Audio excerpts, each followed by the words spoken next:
Liftoff for the MultiDrone project. Near the Spanish city of Seville, 3 drones embark on a mission to follow and film a group of cyclists all on their own. Okay, we start the mission now. Each of the drones has been specially developed for the project and follows a preset flight path. The camera movements were also pre-programmed, so that the drones are now fully autonomous. For me, the advantage is that you can fly with the drones precisely, and the drones do exactly what you want. For example, we have a big sport event, and in case we have more than one drone, we have multi-drone. It is really difficult to repeat the choreography precisely. So it is necessary to have the autonomous mode, so we can repeat the scenario.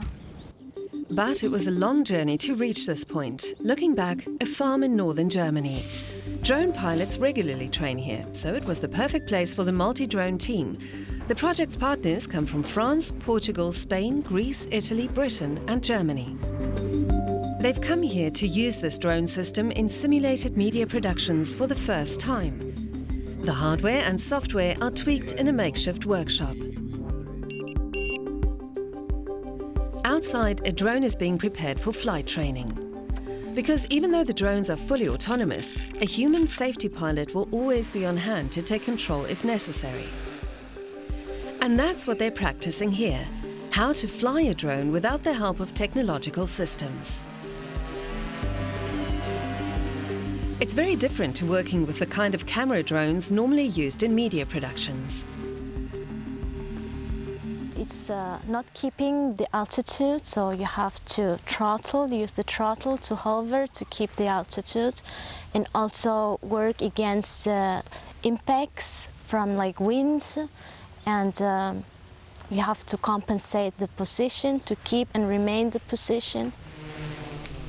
Awesome. Okay. Perfect. So let's do it again.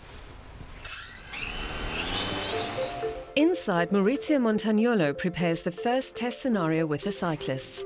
The system's central component is its dashboard, an instrument which allows the directors and camera people to plan each drone's flight path and camera movements. The data is entered through an input mask. So the director and the media staff doesn't have to think about all the technical issues and troubles that come in place when you have to perform a production with the drones. But he can concentrate on the editorial stuff. Mission control then takes care of the technical details. The system checks whether the data entered by the director is feasible and then calculates the ideal flight path for the drones. For example, care is taken to ensure the drones don't end up filming one another. As well as assisting with planning and control, the software can also simulate the mission on screen. From simulation to reality, MultiDrone embarks on its first mission. 2 drones film a group of cyclists. Working autonomously, the cameras follow the bikers with the help of GPS tracking.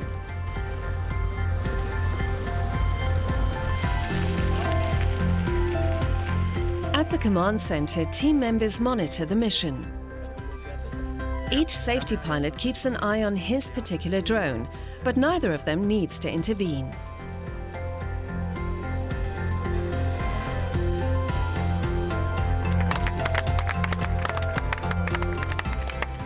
I'm super surprised because, I mean, there were so many concerns about the stability of the flights, and they actually were really stable. But when they analyze the images taken by the 2 drones, the crew is in for a big letdown. The images are blurry and unusable. Clearly, the camera's autofocus didn't function like it did during tests in the lab. Right now is the first time that we gather all together to do a real media production. So now we are finding new problems that we couldn't test it before in our own places. This is what happened when we are doing the real thing all together. And well, but these are the main challenges that we have, and we will try to solve them in the following days. 2 days later, at a nearby lake, an old boathouse serves as the team's base camp. They're making the final preparations for test number 2. The team spent an entire day feverishly searching for ways to improve picture clarity. Now they'll find out if they've fixed the problem. Will the rowers be in focus? This drone is being controlled manually, but the image quality is much better than with the cyclists. The other drone is flying autonomously. It too delivers much sharper images than before. So the big team effort has paid off, and the crew is clearly relieved.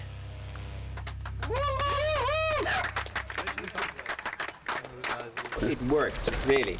So everything from now on is icing on the top, which should mean that we slow down and do less, but it's great. It was a success. At lunchtime, I didn't think we would get it.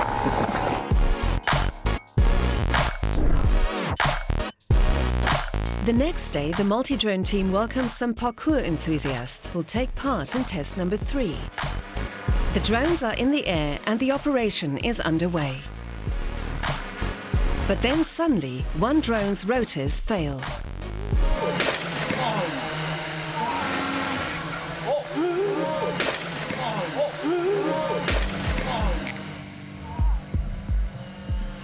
The team has adopted stringent safety procedures, so no one is hurt. But the drone itself looks like it's ready for the scrap heap. It really hurt because well, when you spend so much time working on this, skipping bedtime just to work on it, just to have it in time so things could work, and it suddenly crashes for an unexpected thing that it's out of our control, it feels really bad, and of course it hurts, but you know, things happen. Right away, the team starts looking for the cause of the crash. The main concern is, could the same problem occur with the other drones? In that case, all further flights would have to be suspended indefinitely. So I think the reason is this kill switch circuit that we have in the drone. So the drone has the autopilot, which is the controller. It tries to maintain the drone position in the air. And there is an external kill switch electronics that you can press a remote control and then kill the motors just for full safety if the controller fails. As far as we know, and we think, we didn't press this button, so we don't know exactly how this kill switch circuit was activated. Right now, the blame is for the battery. At this stage, different drone models were being used. Luckily, only the one that crashed was fitted with this particular kill switch circuit, so the other drones can still be flown. The team is already preparing a replacement drone so the mission can continue. Safety and security are prime concerns, so the project has its own LTE network and the drones aren't allowed to fly over crowds. Thanks to AI, the system can recognize big groups all on its own. They're marked here in red and white. Using machine learning, the algorithm was trained to recognize crowds in images. This works via the camera, even if the picture isn't being recorded. These algorithms can use the information from all of the flying drones and cooperate together in order to detect the location of the crowd. That means that even if we have one drone that looks in a direction that cannot see the crowd that is below it or near, we have a high probability that another drone would have already scanned the area that the drone number 1, let's say, is flying over, and will know that this drone has to avoid this area. A few days later in Berlin, they're gearing up for the annual Rund um Wannsee rowing regatta. For the first time, the multi-drone system will be used here to film a sporting event. After 2 weeks of trials, this is the ultimate test. Okay, 1 minute until the race starts. That's the starting signal. The regatta's underway.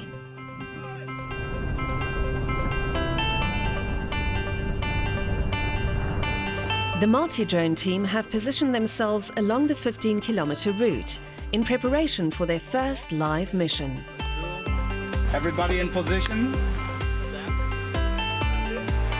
To ensure there's no risk to the rowers, the drones maintain a safe distance.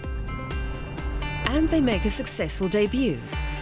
2 drones are in the air and 1 is working fully autonomously despite the adverse weather conditions. It's very windy and humid. When it starts to rain, the mission has to be aborted.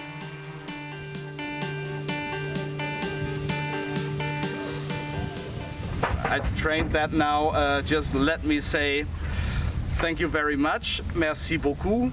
Evaristo. Obrigado. Mille grazie. Muchas gracias. Vielen Dank.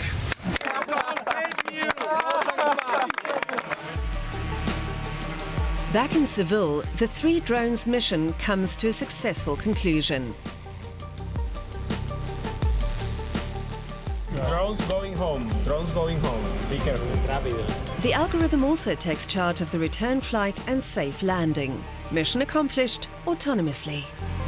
It was a very, very challenging project, and we had a number of serious setbacks actually from the very beginning. I think without really hard work, especially over the last 3-4 months, and a very, very good spirit in the consortium, we wouldn't have achieved what we did achieve. This is a nice combination of robotics, artificial intelligence, and cinematography and filming in general. And I think that this is more or less paving the path for the filming of the future.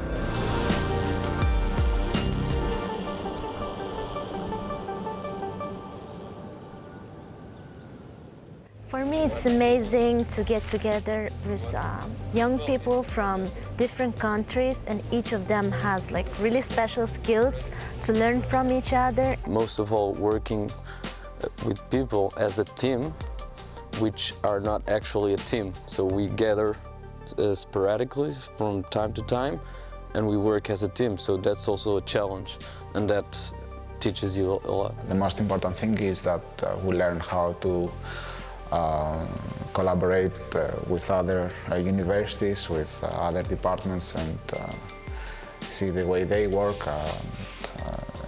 This helps in advancing also our skills and our way of thinking and working. For me personally, it means personal growth, both scientifically, let's say, and technically, but also socially. It's very nice to communicate with all these different people, so all of this together. Also this understanding of each other, finding partners as well, because it's not just a project. We can, after the project, have some bonds to some partners and then have new projects and work with them afterwards.